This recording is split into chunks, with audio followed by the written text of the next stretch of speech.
بسم اللہ الرحمن الرحیم۔ السلام علیکم میری پیاری بہنوں اور میرے پیارے بھائیوں، آج میں آپ کے ساتھ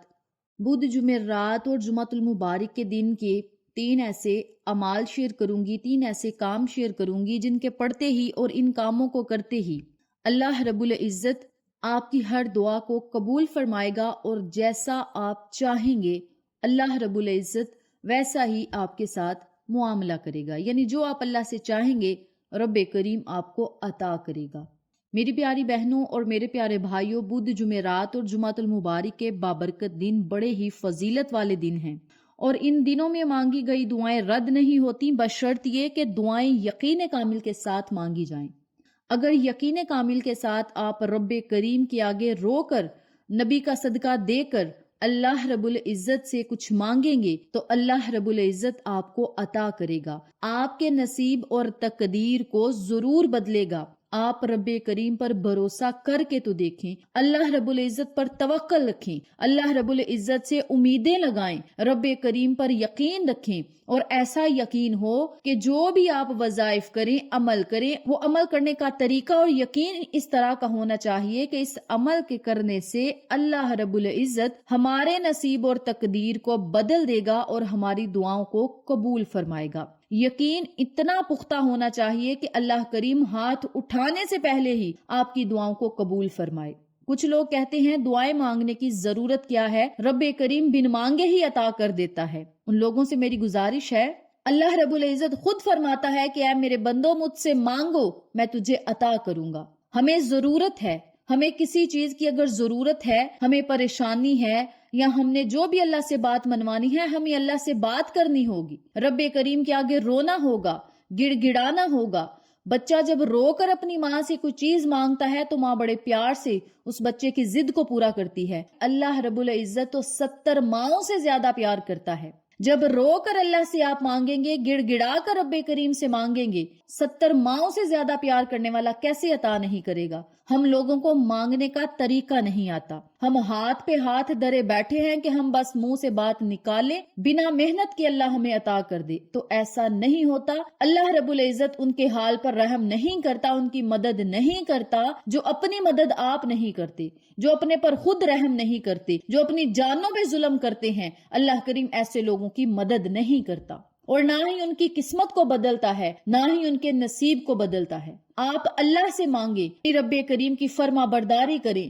نمازیں پڑھیں، نوافل ادا کریں، قرآن پاک کی تلاوت کریں، اللہ رب العزت کو اللہ کے پیارے اسم مبارک سے پکاریں، پھر دیکھیں اللہ کریم آپ کی دعاؤں کو ضرور سنے گا۔ تو آج میں آپ کو جو عمل بتاؤں گی، جو وظیفہ بتاؤں گی، انتہائی آسان یہ عمل ہے، چھوٹا سا وظیفہ ہے۔ اگر یقین کامل کے ساتھ ان دعاؤں کو آپ پڑھ لیں گے تو اللہ رب العزت بہت جلد اور بے بہا آپ کو عطا کرے گا۔ تو میری پیاری بہنوں اور میرے پیارے بھائیوں، اس عمل کو، اس وظیفے کو آپ نے بدھ جمعرات اور جمعۃ المبارک کے بابرکت دنوں میں ضرور پڑھنا ہے۔ اس کے علاوہ اس وظیفے کو آپ ماہ رجب المرجب کے شروع ہوتے ہی پڑھ سکتے ہیں۔ 1-2 دن تک ماہ رجب المرجب کا مہینہ شروع ہوگا، اور ماہ رجب کا مہینہ ایسا مہینہ ہے کہ آقا علیہ الصلوۃ والسلام نے فرمایا کہ رجب اللہ کا مہینہ ہے، شعبان میرا مہینہ ہے، اور رمضان میری امت کا مہینہ ہے، اور یہ اتنا بابرکت مہینہ ہے کہ اس مہینے میں اللہ رب العزت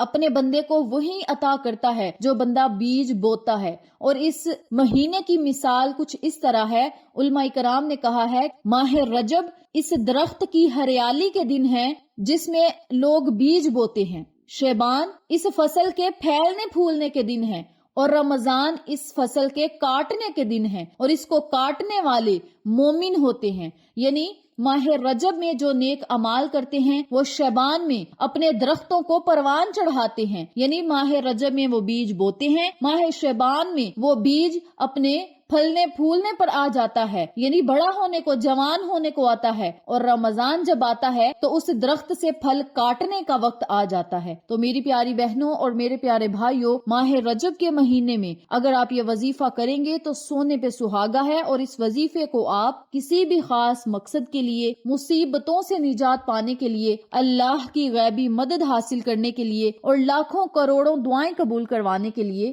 پڑھ سکتے ہیں۔ سب سے پہلے آپ نے اس وظیفے کو بدھ جمعرات اور جمعۃ المبارک والے دن جب پڑھنا ہے باوضو حالت میں پڑھنا ہے اور 7 مرتبہ درود ابراہیمی پڑھنا ہے اور اپنے مقصد کو اپنے ذہن میں رکھتے ہوئے دنیاوی کاموں کی طرف دھیان نہیں ہونا چاہیے، صرف وظیفے کی طرف اور اپنی حاجت کی طرف دھیان ہونا چاہیے اور 7 مرتبہ درود ابراہیمی پڑھیں۔ درود ابراہیمی پڑھنے کے بعد آپ نے 33 مرتبہ حسبنا اللہ ونعم الوکیل، حسبنا اللہ ونعم الوکیل کا ورد کرنا ہے، اور یہ ایسی بابرکت دعا ہے کہ اس دعا نے، اس جلالی عمل نے حضرت ابراہیم علیہ السلام کو آگ سے بچا لیا۔ لوگ حضرت ابراہیم علیہ السلام کے لیے آگ کو تیار کر رہے تھے تو حضرت ابراہیم علیہ السلام کے دل میں بھی خیال اور خوف تو آیا ہوگا، لیکن ان کا یقین یہ تھا کہ میرا رب ہے جو مجھے بچائے گا۔ لوگوں نے حضرت ابراہیم علیہ السلام کو جب آگ میں ڈالا، نمرود نے جب انہیں آگ میں ڈالا تو وہ ڈرے نہیں اور بھاگے نہیں،